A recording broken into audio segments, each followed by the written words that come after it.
वारकरी संप्रदायामध्ये आषाढी आणि कार्तिकी या दोन महत्त्वाच्या एकादशी असतात। आषाढीला सगळे भाविक संतांसमवेत पांडुरंगाच्या दर्शनाला पंढरपूरला जातात आणि कार्तिकीला प्रत्यक्ष भगवान पांडुरंग परमात्मा त्याच्या भक्ताला भेटायला नवे नवे समाधी दिनाला प्रत्यक्ष हजर राहायला कार्तिकीला म्हणजे आजच्या त्रयोदशीला पंढरपुराहून आळंदीला येतो।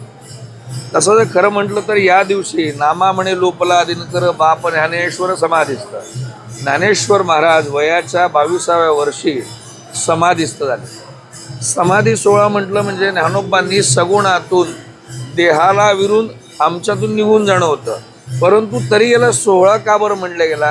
कारण की या दिवशी ज्ञानोबाराय महाराज सगुणातून निर्गुण रूपी गेले। ज्ञानोबाराय महाराजांचा हा सोहळा यावर्षी अद्वितीय का बरं ठरला? कारण